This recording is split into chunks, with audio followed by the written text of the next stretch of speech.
I saw some conflict about like AOC's relevance towards the Amazon union vote that happened, and I'm wondering to what extent does it, I guess, matter to the left as a movement in general to deify or demonize, progressives who are the result of electoral politics. Like how much you should do neither, in my opinion. Right.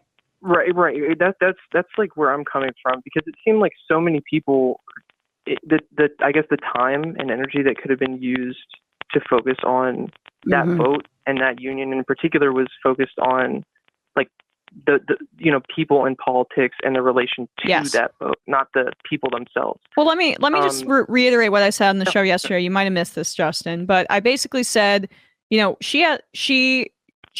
did not love the way she responded on Twitter about it, in terms of like, kind of. She could have just responded to Christian and said, "You're right, we'll do better. You're right. I should have done better. I was a blind spot. I should have been there, maybe, right? Like that she could work, or we'll make it up to you in the future." Right. But at the same time, right, I'm, you can understand why she feels besieged, but like, she should have been there, right? I think disagree. that's. Oh, you okay? Disagree. First off, the last time AOC got involved in a Amazon fight, Amazon started pouring all the money in.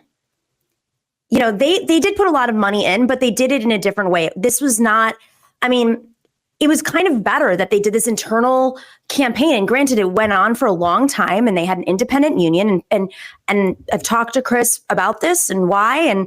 And there's a lot of pluses and minuses to attaching yourself to an existing union like RWDSU, like they did in Bessemer, and RWDSU is based here in New York, and having a full-fledged campaign with like national figures. It also puts a big target on your back.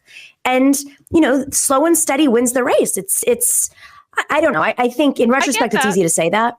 I get that, right? But also, like, I'm sorry, Crystal Ball, with all due respect, and she is a friend of mine. I live in Queens.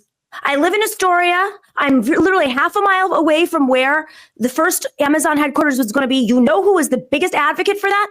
AOC. You know who was not there? You. So if you sit here and you're playing who gets to be a progressive, queen or not, and you're more interested in knocking down the few allies we have, I'd like to know, where were you in Bernie 2016?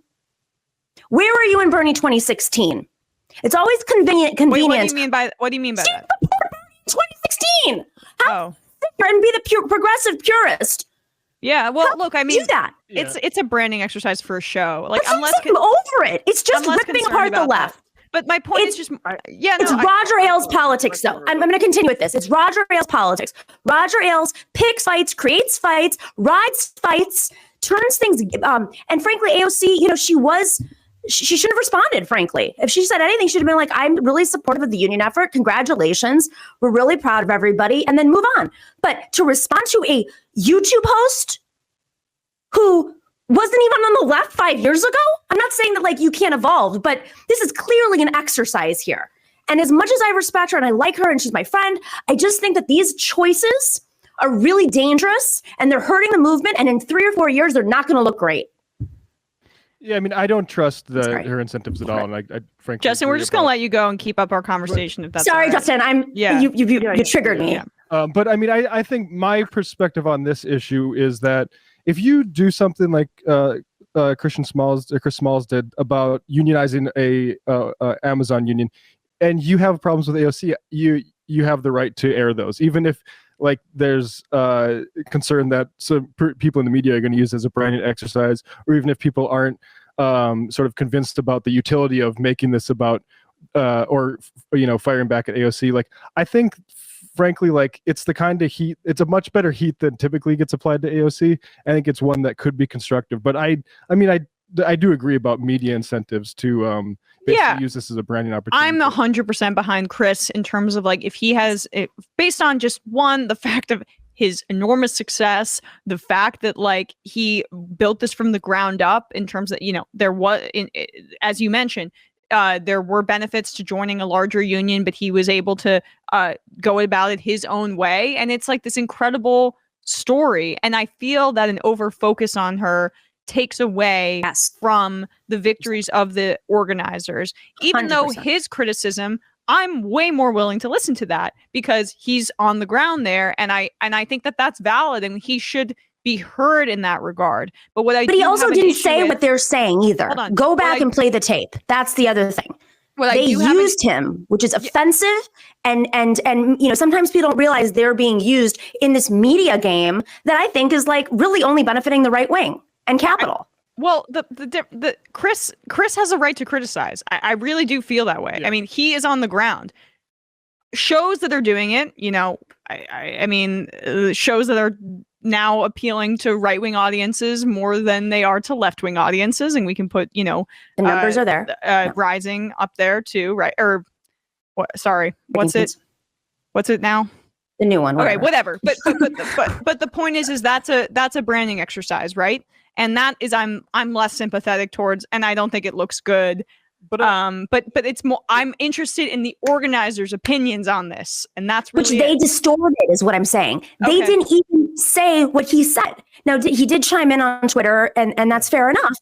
But again, this is all distracting away. This is why unions and movements need to be militant, so we don't get distracted by when people are trying to create drama. Drama only is benefiting them, and This is like a walking NFT exercise at this point. It's like influencer culture affecting the left. Really, it's what it is. It's like, how do we all boost each other? These random accounts that pop up out of nowhere, and suddenly, they're put on the Jimmy Dore show, and they're put on, RT, and they're put on Aaron Mate's show, and then they all, influence off of each other, and they all create conflict off of each other. And when you really look at their numbers, it's the right wing following them. Well, but then we're all responding to it. But I like they're like why this is less concerned is like this is a good pivot, frankly, for those energies. Like if all of a sudden they decide that we need to start helping unionize Amazon warehouses despite AOC, and that leads to actual more results like this, I think that's fine. And ultimately, if it doesn't, then we'll have like more to critique about why it didn't lead to anything productive. But I think like a lot, like Jimmy Dore, for instance, like if he wants to all of a sudden act like he's supporting unions for taking COVID safety seriously, I mean, it'd be news to the Chicago teachers that he was basically shaming into saying they were fear-mongers. And this is how this unionization effort started, was out of COVID's lack of safety precautions until April 2020. That's what Chris was concerned about. But why among other things. But that's why I guess like this is less concern to me, because it's like this is actually like a time for everyone to refocus. And we've said that too. We should have had more union organizers on this show, and towards something that's real, because something good actually did happen. And I think like I don't care about like Crystal Ball show. I never watch it, but like I feel like it's not.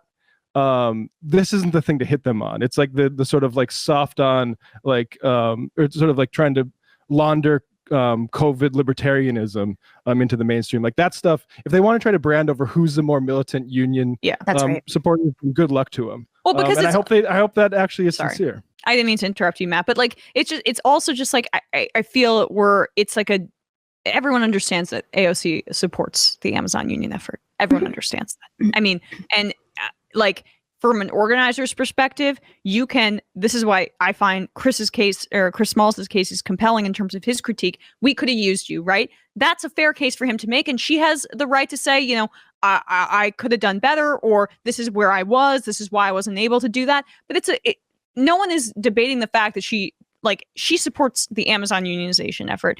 And so like, then we're having a debate about tactics and whether she was there, enough, or whether she wasn't there enough. And that's when we're in this territory of, okay, we are completely making this historic victory in Staten Island about Alexandria Ocasio-Cortez. And it's a savior thing.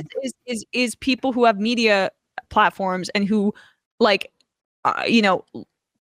reactionary audiences eat up anti-AOC stuff. And they don't particularly care if it's coming from what you present as a left-wing perspective, or if it isn't genuinely left-wing perspective, because if you're cultivating a show that's meant to appeal to leftists and bring actually right-wing people along, that's not really how you go about it, in my opinion, in terms of how it's been presented from a media perspective.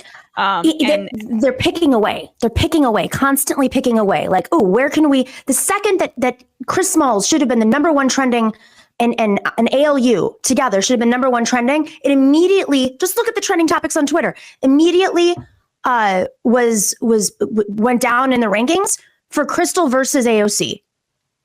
Who does that benefit? I mean, really, this isn't rocket science. If you're spending your time breaking apart a movement rather than congratulating it and nitpicking, she's also setting AOC up as if she's some sort of deity. And that's what I find really fascinating is they're using the squad as if there are saviors.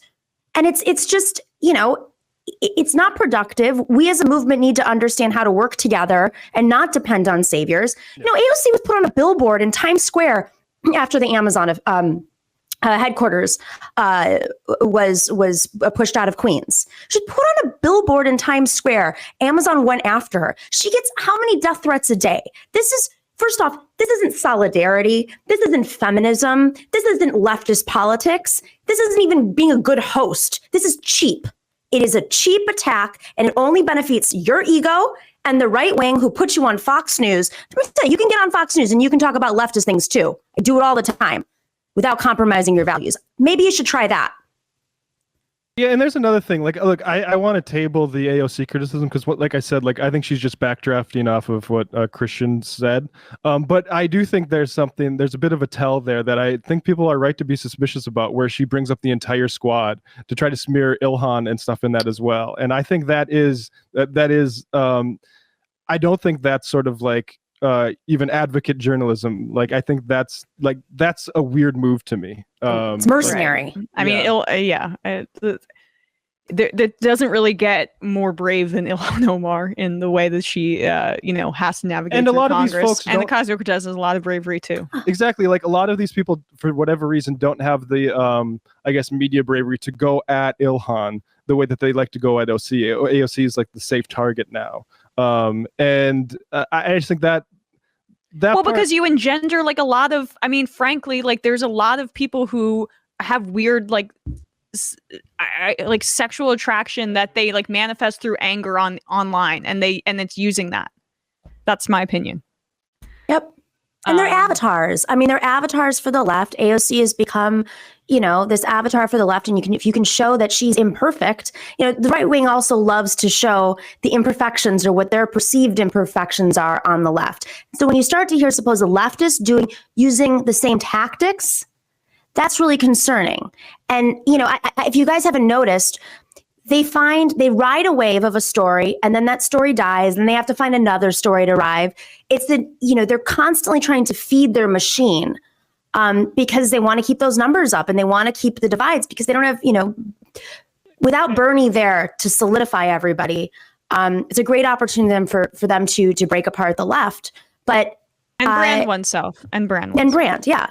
It's sort of bougie Green Partyism, even though the Green Parties, nobody talks about that anymore. But that's what this sort of tendency is, which is very easily gamed for pro-Republican electoral political campaigns and anti-leftist ones that, like you said, when you bring up the squad entirely as if Ilhan hasn't been showing up for Amazon workers, I think you sort of draw a suspicion on yourself, which is, again, I think separate from the AOC criticism, which if she would have just responded to Chris and said, you're right, we have our reasons or whatever, and you can relay those privately, but we'll try to do better in the future by you guys. Yeah. All this would have gone away. Agreed. Or you can spend your time doing what Aaron Mate is doing, is denying genocide all day long, because that's also a path to making a lot of money on the internet. You can make a lot of money on the internet? News to me.